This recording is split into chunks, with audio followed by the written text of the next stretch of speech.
For most girls, a time of high hopes and young dreams, but not for every girl. They had taken Linda, wrapped her up in a knife, and they put her into the Subaru. Rebellious acts, toxic romances. The end result? Lives in ruin. Now you're out of mind, and I'm guaranteeing you, I'm no murder you. You had like the American dream and the American nightmare meeting each other on the highway. With rare footage and exclusive interviews from behind bars, we'll reveal shocking stories of teenagers convicted of unthinkable crimes. Really, you could end up here. I want to go home. I really want to go home. When Girls Kill, next.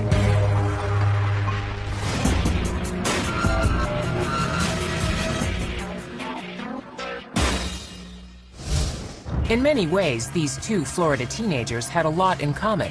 They were from the same neighborhood and both had everything to live for. Rachel Wade was sort of an all-American girl. Sarah was a good kid. She had the whole world ahead of her. But 19-year-old Rachel Wade and 18-year-old Sarah Ludman wanted the same boy, and their love triangle spiraled out of control. Now you're out of mind, and I'm guaranteeing you, I'm no murder you. I'm letting you know that now. In an exclusive interview, Rachel Wade relives the shocking outcome. I wish we could go back, and instead of going against each other, maybe sitting down and talking through and just understanding that we didn't need him. Rachel Wade grew up an average kid from a stable family. Rachel was actually a fun-loving child, very happy-go-lucky. I was very active in school, did whatever I could, whatever clubs I could join. Like a lot of little girls, Rachel rebelled when she hit her teens. As soon as I got to about 15 or so, I started kind of veering off in the wrong direction. Rachel dropped out of school, ignored her curfew, and fought with her parents. Boys became her biggest interest, and she was chasing different boys. I don't think they were always the best boys to be with. We went through some tough times with her. But as she turned 18, Rachel earned her GED and landed a job as a waitress.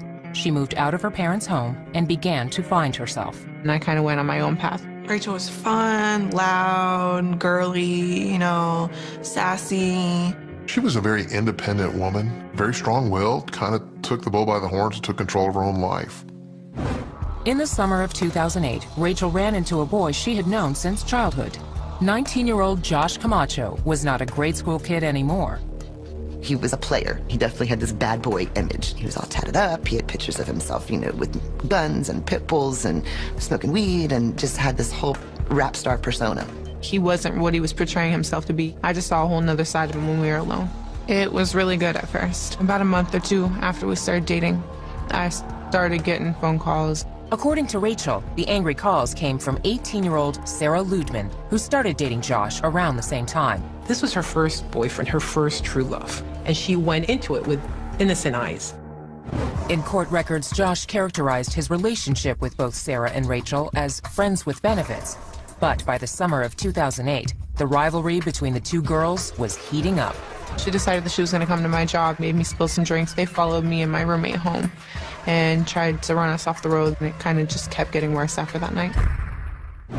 According to court documents, Rachel retaliated with threatening texts and insulting messages on social media sites and voicemails with explicit, often frightening warnings. Seriously, I told you to watch back and not kill with him. Now you're out of mind, and I'm guaranteeing you, I'm no murder you. I'm letting you know that now, because you know what? Josh might have played me, but bitch, I'm gonna play your ass out too. Watch.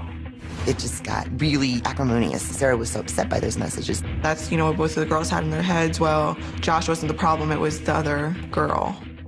Court papers state by April 14th, 2009, the situation hit the boiling point. That morning at school, Sarah had been crying to her friends, and she was completely despondent to the point that her friends were like, you need to break up with him, you need to dump that guy.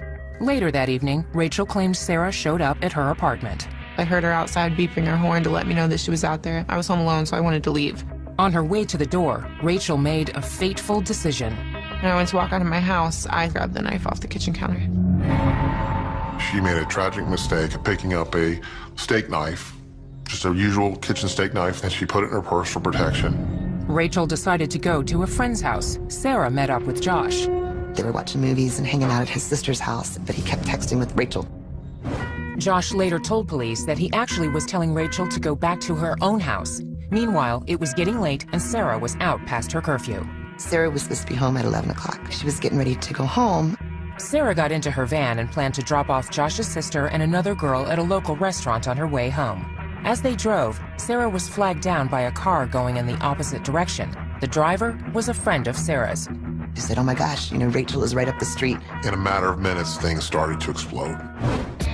Sarah raced up the street. According to court documents, Rachel was sitting on the hood of her car smoking a cigarette when Sarah's van suddenly appeared. She pulled up about 5 feet in front of my car. What they didn't know is that Rachel had a knife. Coming up, you won't believe how this feud came to a bloody end.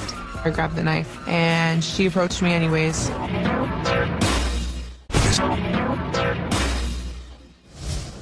At 12:45 a.m. on April 15, 2009, after months of feuding over the same boy, it was finally showdown time between 19-year-old Rachel Wade and 18-year-old Sarah Ludman. They wanted to confront each other. According to police reports, Rachel sat on the hood of her car as Sarah drove toward her. There were 2 other girls in Sarah's van, including the sister of Josh Camacho, the boy at the center of the triangle. According to court records, Sarah came to a stop just a few feet from her rival.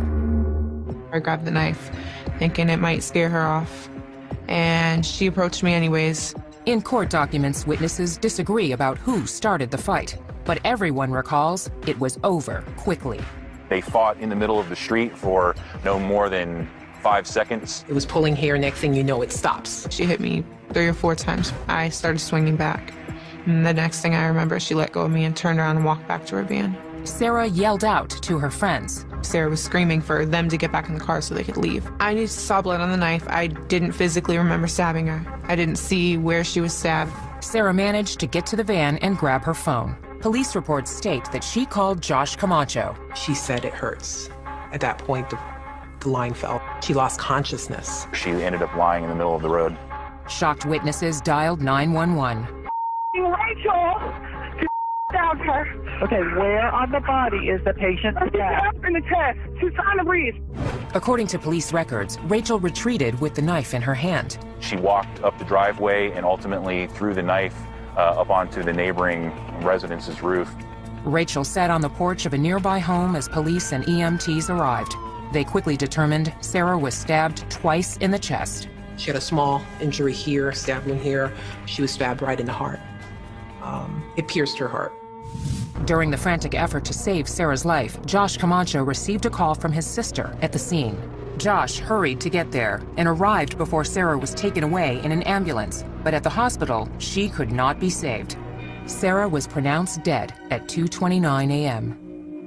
Detective Mike Lynch was gathering evidence when he learned the case was now a homicide investigation. I ended up finding Rachel sitting in what used to be a bench located in front of the residence. Her demeanor was calm. I was scared, but at the same time, I didn't really know what to think or how to react. Rachel claims she was not aware Sarah was dead when she agreed to be questioned at police headquarters.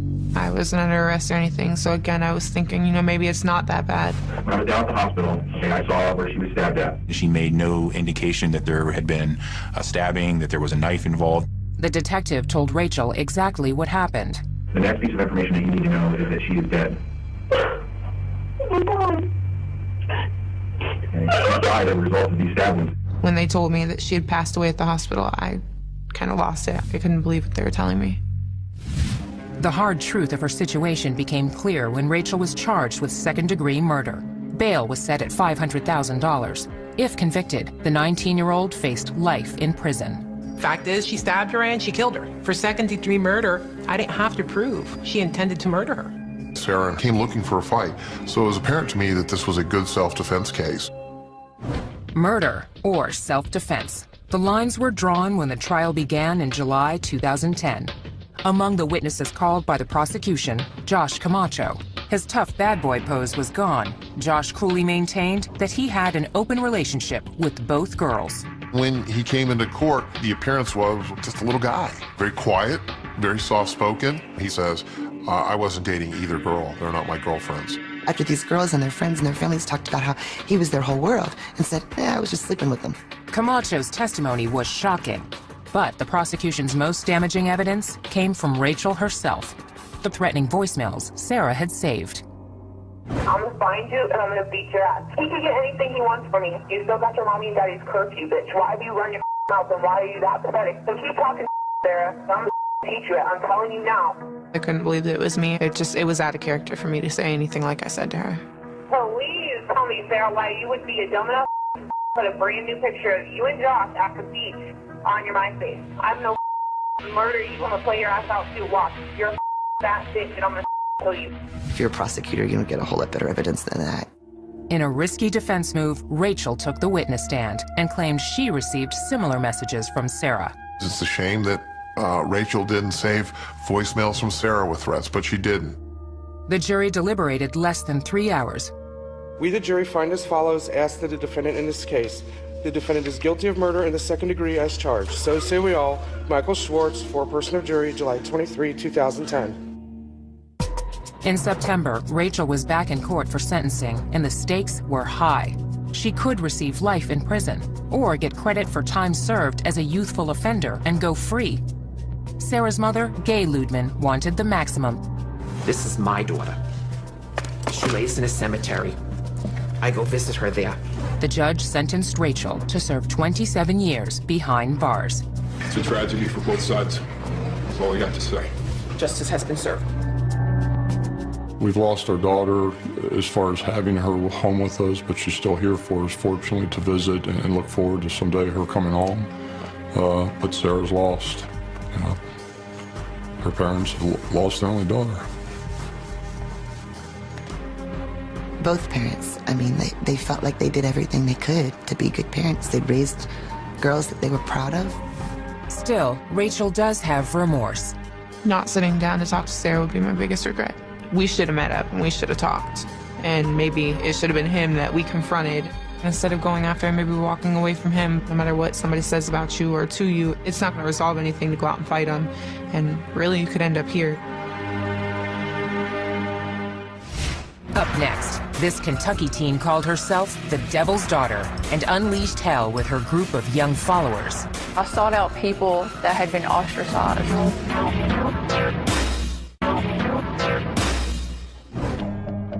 April 1997, springtime in rural Tennessee. Vidar Lilylid, his wife Delphina, and their 2 young children were returning home from a religious convention. They decided to go have a picnic with the kids and stop at the Baileyton Rest exit. This ordinary detour would lead to a violent and horrifying crime. This one was certainly the most tragic thing I've witnessed. Surprisingly, most of the suspects were just teenagers. Their alleged ringleader was a charismatic 18-year-old girl who seemed fascinated with satanic rituals. They were into self-mutilation. They would cut themselves and they would drink each other's blood. Most of their guidance came from Natasha.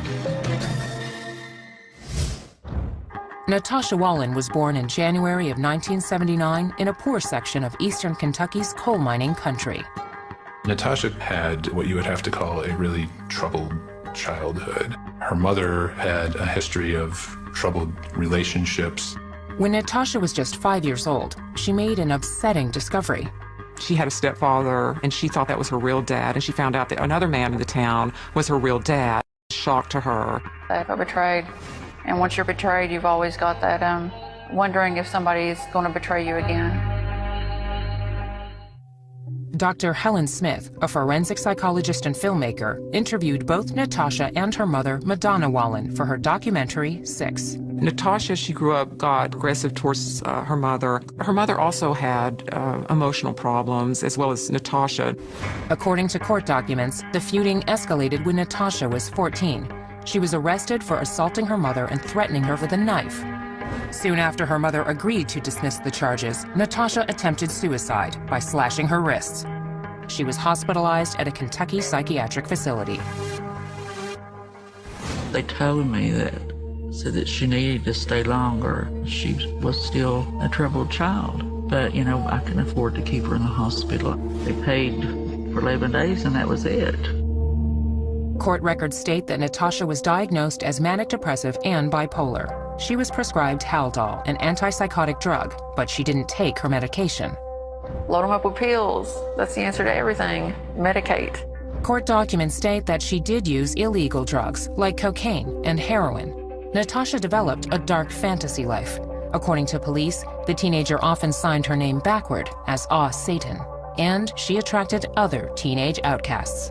I sought out people that had been ostracized, for one reason or another, from the same people that were condemning me.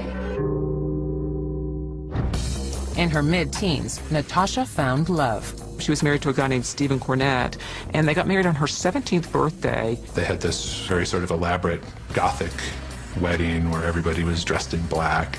But after a few months, the marriage ended abruptly. But she did keep his last name. Alone, Natasha spent more time with her friends, which included 20-year-old Joe Reisner, 19-year-old Dean Mullins, Crystal Sturgill, who was 18, 17-year-old Karen Howell, and 14-year-old Jason Bryant. According to the Chicago Tribune, on Friday, April 4th, 1997, the group rented a room at a motel in Pikeville, Kentucky. But this was no typical high school party. It was a satanic ritual type situation. There was cutting, there was drinking blood. It was just like something crazy. I don't know. Maybe a way of bonding. A story in the Knoxville News Sentinel reported that 2 days later, Natasha and friends piled into a small hatchback. They headed south toward New Orleans, armed with a 9mm Smith & Wesson handgun and a .25 caliber semi-automatic pistol. On the afternoon of April 6th, Vidar and Delphina Lillylid and their 2 kids were driving back home to Knoxville after attending a Jehovah's Witness conference in Johnson City. The Lillylid family stopped at this rest area to use the bathroom and to have a little picnic, let the kids run around a little bit. A little while later, a hatchback pulled in and 6 goth teens climbed out. You had like the American dream and the American nightmare meeting each other on the highway. Vidar, who was still probably pumped up from the convention, he thought, well, I'll talk to them about God. According to court testimony, the religious conversation suddenly turned into a carjacking. Joe Reisner is the one who pulled the gun on them. Told them they weren't going to hurt anybody. That's what they told him. So we just want your van. Court documents state Vidar and his family were loaded into their van at gunpoint. Natasha and 3 of her friends got in with them, while 2 others followed in the hatchback. They drove them to the next exit. They pulled into the first sort of small rural road they found. The area appears to be more remote than it actually is. What occurred in the woods that night was a tragic clash of innocence and evil. The witnesses heard the gunshots. Coming up, the horrifying fate of a helpless family. How could a teenager commit such a cold-hearted crime? I could have made different choices, and I should have made different choices.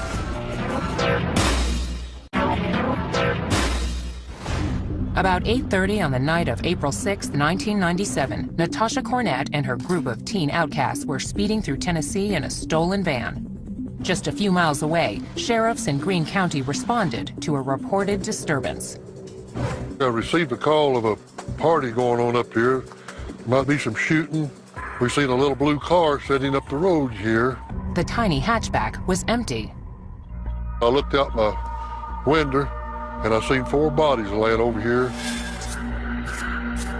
The mother and father were dead. They were laying here, and the little girl was sitting over here, and the little boy was here, kind of in the ditch, laying on his mama's lap. Vidar and Delphina Lillylid lay in a ditch, both dead from gunshots. Their children, 6-year-old Tabitha and 2-year-old Peter, were critically wounded, but still breathing. EMTs rushed the children to a local hospital.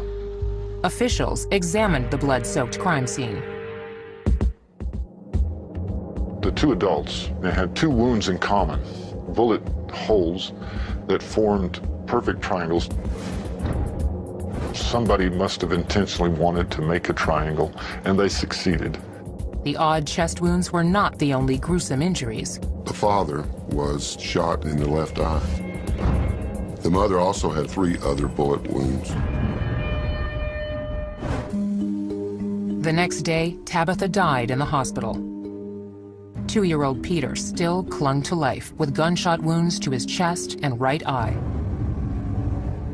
Although the suspects stripped the license plates and contents from the hatchback at the crime scene, they overlooked one clue that led detectives to Kentucky. They left a receipt from Pikeville, and that receipt let the police pretty quickly identify the car, and then they knew who they were looking for. Police launched a nationwide manhunt while Natasha and her friends headed south in the Lily Lids van. They felt like they needed to get out of the country. I mean, they had just murdered people. 2 days after the shootings, Natasha and the 5 other young fugitives arrived at the Mexican border near Douglas, Arizona. They were allowed to cross. They had made their way safely into Mexico. According to court testimony, sometime after entering the country, the teens encountered Mexican police. After finding a knife in the van, officers ordered the group back to the border.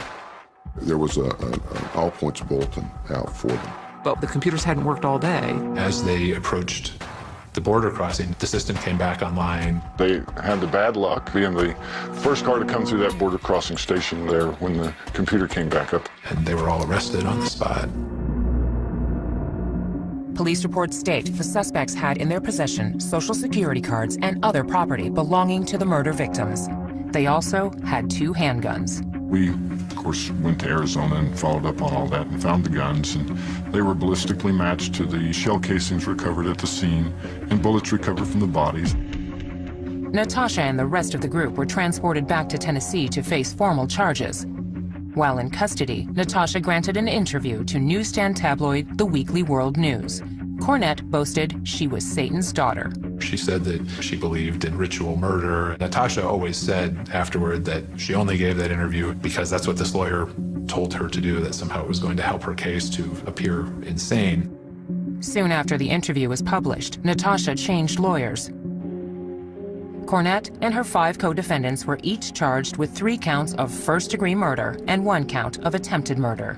Prosecutors hoped to seek the death penalty, but several defendants claimed that the sole shooter was their youngest accomplice, 14-year-old Jason Bryant. This presented a crucial problem. In Tennessee, juveniles cannot receive the death penalty. With the death penalty ruled out for one prime suspect, prosecutors changed their strategy. We dropped the request for a death penalty and made them the offer that they could plead guilty to first-degree murder and go before the court to have the court determine whether or not they were to serve life without parole or life. In February 1998, all 6 defendants pled guilty. The following month, they appeared for a dramatic sentencing hearing. 4 of the accused addressed the court. Natasha testified she was no longer the leader after the group left Kentucky. Cornett even maintained she tried to stop the shooting of the Lily Lid family. I failed in my attempt to stop the death of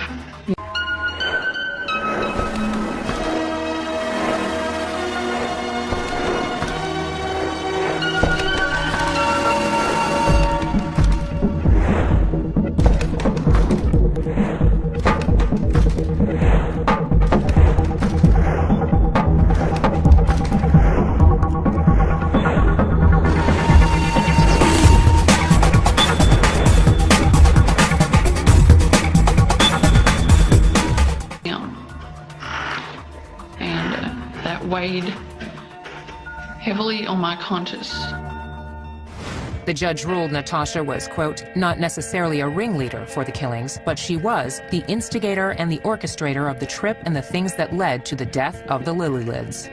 She was the leader of the group. She used whatever she had available to get them into the group and to keep them in the group. She received the maximum penalty, 3 life sentences without parole for the murders of Vidar, Delphina, and Tabitha Lilylid. The 5 other defendants received the same sentence. Plus, all 6 were given an additional 25 years for the attempted murder of the sole survivor, 2-year-old Peter Lilylid. In a sense, a very real sense, they received a death penalty. They will not leave the penitentiary system until they're dead. For her part, Natasha Cornett maintains that better mental health care might have prevented her unthinkable actions. Taking life is never justifiable. Never. There's always options, there's always choices. And I should have made different choices, but hindsight is great, you know. Next, she was the new kid in town, on her own and looking for friends. Was Charlie Ely an innocent bystander, or part of a sadistic plot to murder a 15-year-old neighbor? And then I heard gunshots. I was like, what the hell is going on?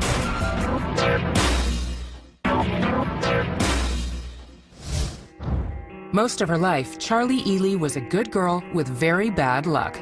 My parents didn't take good care of me the way they should have, so they lost custody. From her earliest days, Charlie got used to feeling abandoned. By age 18, Ely was married to a 21-year-old with a record. Only 4 months after saying I do, Charlie's home life was again torn apart. He was arrested for violating his probation and left her basically alone. As she reveals in this exclusive interview, the lonely teenager quickly found a new family and a world of trouble that ended in murder. I was one of the kids who was like, as soon as I turn 18, I'm gonna leave. Look at what happened. Not even a year later, where am I sitting? Well, childhood. At the beginning, it was like a little rough, and then it got a little better. Around age 6, Charlie and her younger sister were taken in by their aunt and uncle. To be honest, I think of my Aunt Lisa, my mom. I think of my Uncle Mike, my dad. By all accounts, her life in Maryland was a typical teenager. Jessica Lukey was Charlie's best friend in high school. The two girls were in the Naval Junior Officer Training Corps together. She got along with everyone. She was very outgoing and just really relaxed. She didn't seem like she was the type of girl that would fall into the wrong crowd in high school. Never had any fights according to her family. She was bullied a bit by some of her classmates because she had an eye problem. She was legally blind in one eye, and they picked on her a little bit for that. Charlie looked forward to escaping her small Maryland town. An unexpected opportunity came up after Charlie graduated in the spring of 2010. I moved from Maryland to come down to Florida to try to reconnect with my mother. I didn't listen to my Aunt Lisa and all them when they said, be careful, Charlie, why don't you just wait a couple years and see where it goes? Charlie had another reason for moving to northern Florida. She was already forming a relationship with the son of her mother's boyfriend, 21-year-old Joseph David Burham. I had a message from him, and I had just turned 18, so that made it even better. So I read his message, and I got his number, and I started texting him. It was July 13th when we first started texting, and we started dating that night. It went from there. It was great. Ely arrived in Lakeland, Florida in August 2010 with the promise of a new boyfriend and reuniting with her estranged mother. As her relatives in Maryland predicted, Charlie's reunion was short-lived. Well, I dove in, was at my mom's for 2 or 3 days. I ended up being like, Joe, I need to get out of this. I can't do it.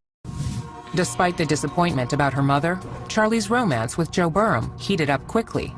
In early September, less than 2 months after Ely moved to Florida, she married Joe, even though he had a criminal record. His conviction for lewd and lascivious sexual battery restricted where the newlyweds could live. He was on probation. He couldn't leave the county. We found a place to live, and it was actually in Summerfield, Florida, which is still Ocala. The honeymoon didn't last long. In January of 2011, Burham violated the terms of his probation and was sentenced to serve 3 years in prison. I did feel pretty vulnerable. I'm 18. Husband just got arrested. What do I do now? I barely know anybody here. On her own in an unfamiliar town, Charlie found a way to make new friends. Charlie had a house. These other kids were able to get away from their parents and sort of hang out all together without any rules, really. They just did whatever they wanted to. Charlie's home became a hangout for a tight group of local kids, including 20-year-old Justin Soto and 19-year-old Michael Bargo. My husband had told me not to hang out with Michael Bargo or Justin Soto. I didn't listen to him. And I decided that I was going to have them live with me. Soon Bargo's friends, 16-year-old Kyle Hooper and his 15-year-old sister Amber Wright, were also regulars at Charlie's house. According to court testimony, Amber was in the middle of a stormy breakup with her 15-year-old boyfriend, Seth Jackson. Seth Jackson originally was dating Amber. Something transpired in their relationship where they separated, and then Seth was trying to come back into the picture with Amber. During this time, Charlie and Amber became close. Ely and Amber were best friends. That friendship would be marked by violence. And then I heard gunshots.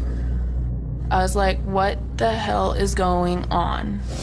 Coming up, the grisly details of a terrible death. For such a brutal crime, it was almost professional, which is scary.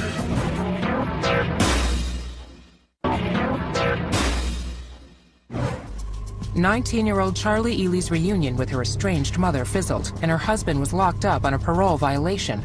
On her own, in a new town, Charlie invited a group of teens into her home.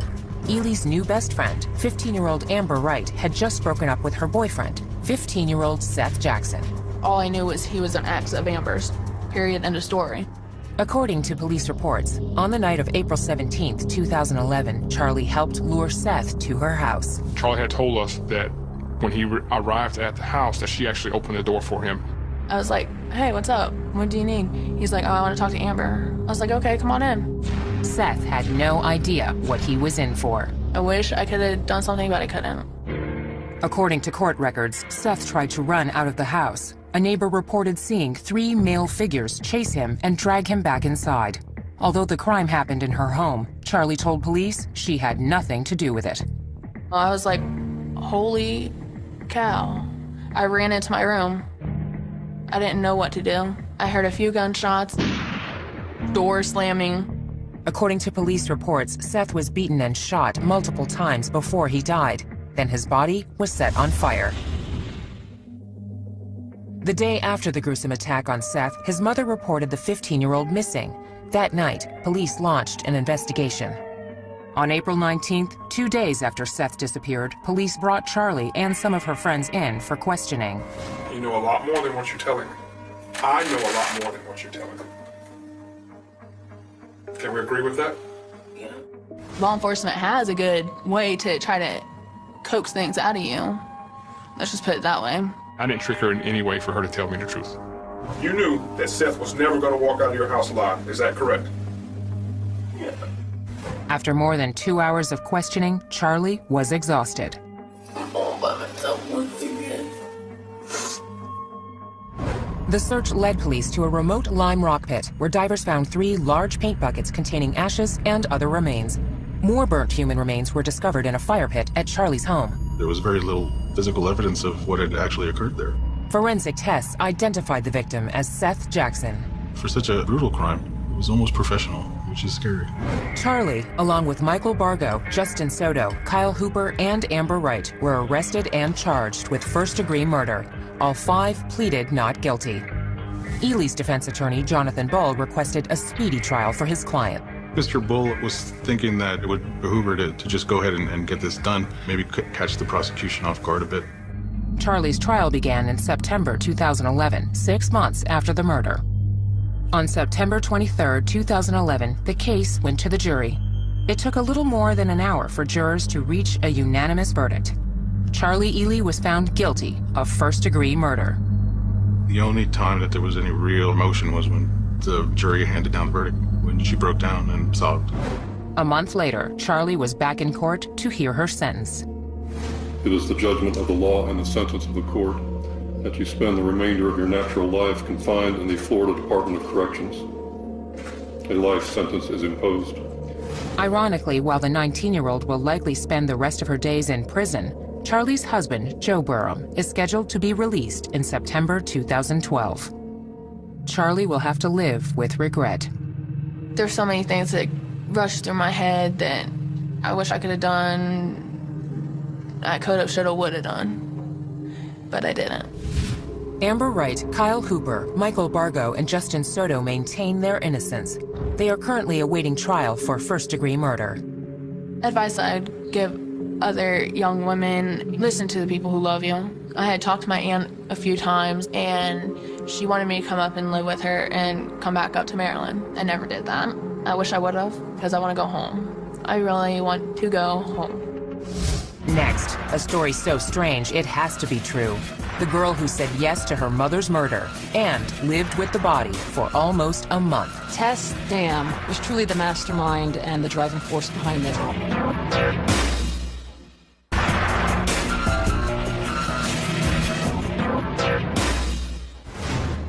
On a cold winter night in February 2007, police in Lafayette, Colorado answered an anonymous call. Officers received the tip that Linda Dam had been murdered.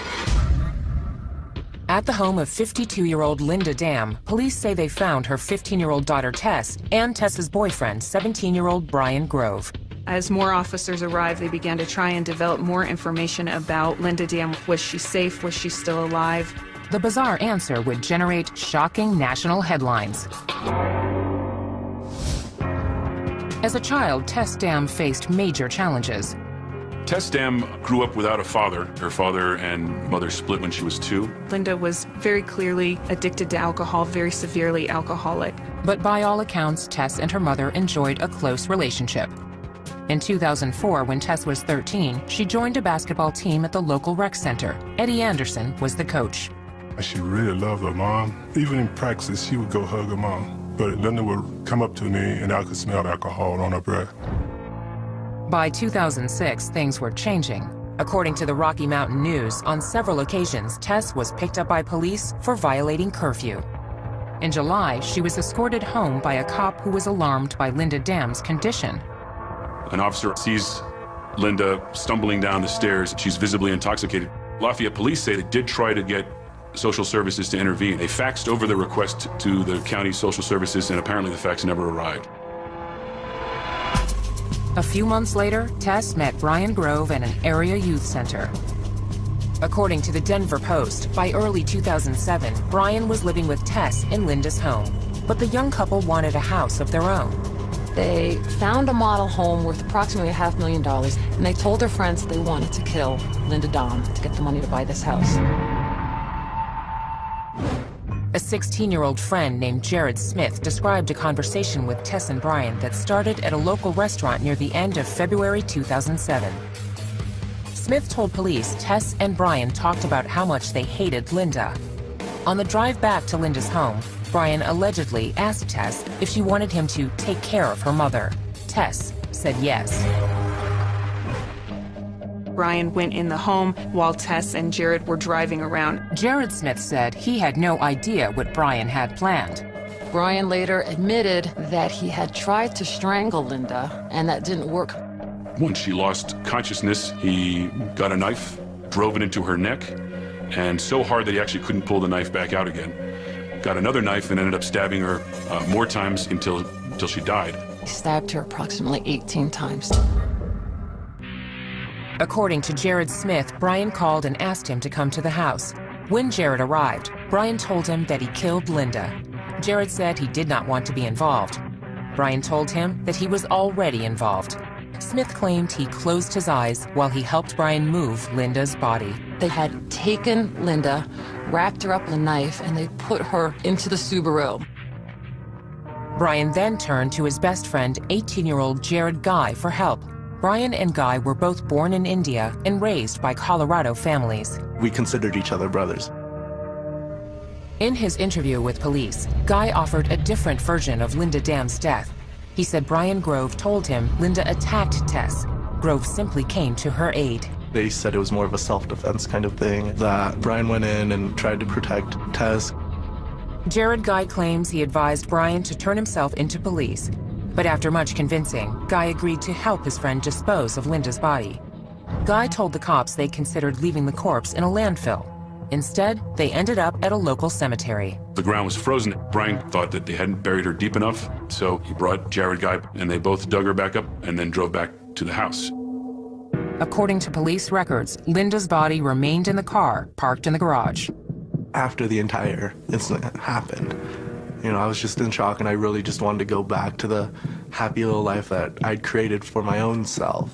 Brian and Tess lived in the home and played house. She would send him things saying, your wifey did the laundry for you. They bought groceries, they cooked. The young couple also acted like rebellious teenagers. They were having parties at the house, car surfing out in the street, and really up to some pretty wild behavior. But the parties ended with the anonymous call to police on the night of February 27, 2007. Prosecutors believe the tip came from one of Tess's friends. When the police showed up to the house, they were able to find the body in fairly short order. Tess Dam, Brian Grove, and Jared Smith were taken into custody that night. Jared Guy was arrested later that week. Jared Smith was charged with being an accessory to the crime and pleaded guilty. He was sentenced to serve 2 years in juvenile detention. Jared Guy was charged with being an accessory to the crime and to tampering with evidence. He pleaded not guilty to both charges. Several months later, Guy agreed to a deal and pleaded guilty to the tampering charge. He was sentenced to 6 months of work release, followed by 6 months of home detention, then 3 years of probation. If I could go back to them and change my actions, I would have still tried to help him, but I would have tried to help him in the sense of, like, make him call the cops. Ultimately, Brian Grove and Tess Dam were each charged with first-degree murder for the death of Linda Dam. Brian copped a plea to second-degree murder. He was sentenced to 40 years in prison. Tess also pleaded guilty to second-degree murder and solicitation of murder. She was ordered to serve 23 years behind bars. Tess Dam will be released before she turns 40 years old. Brian Grove was a hands-on killer. But Tess Dam was truly the mastermind and the driving force behind this. She's the one that told Brian Grove to kill her mother. These teens could have been the girls next door anywhere in America, until fateful decisions turned lives of promise into lives marked by violence and tragedy. Teen years, for most girls, a time of high hopes and young dreams, but not for every girl. They had taken Linda, wrapped her up in a knife, and they put her into the Subaru. Rebellious acts, toxic romances. The end result? Lives in ruin. Now you're out of mind, and I'm guaranteeing you I'm no murder you. You had like the American dream and the American nightmare meeting each other on the highway. With rare footage and exclusive interviews from behind bars, we'll reveal shocking stories of teenagers convicted of unthinkable crimes. Really, you could end up here. I want to go home. I really want to go home. When Girls Kill, next.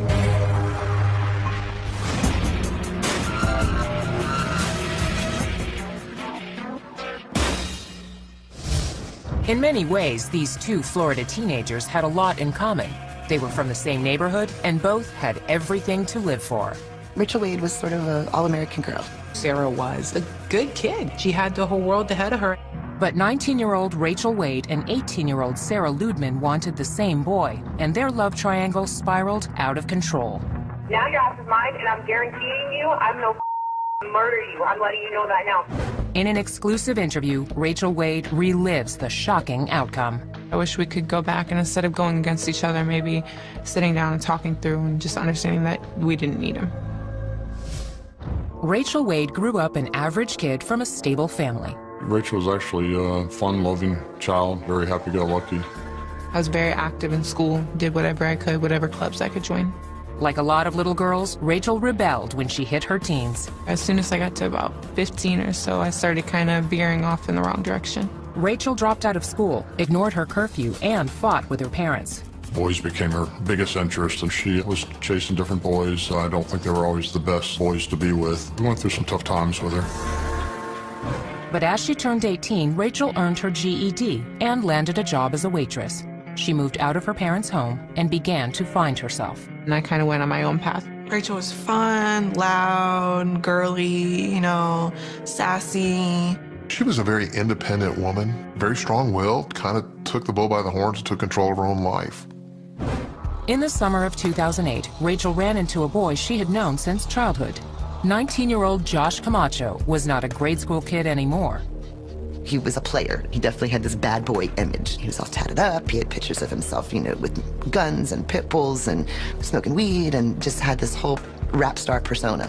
He wasn't what he was portraying himself to be. I just saw a whole nother side of him when we were alone.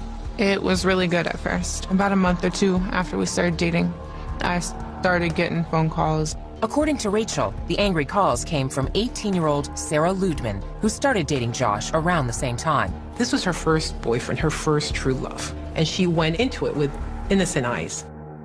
In court records, Josh characterized his relationship with both Sarah and Rachel as friends with benefits. But by the summer of 2008, the rivalry between the two girls was heating up. She decided that she was going to come to my job, made me spill some drinks. They followed me and my roommate home and tried to run us off the road, and it kind of just kept getting worse after that night. According to court documents, Rachel retaliated with threatening texts and insulting messages on social media sites. and voicemails with explicit, often frightening warnings. Seriously, I told you to watch back and not chill with him. Now your ass is mine, and I'm guaranteeing you I'm no murder you. I'm letting you know that now, because you know what? Josh might have played me, but bitch, I'm gonna play your ass out too. Watch.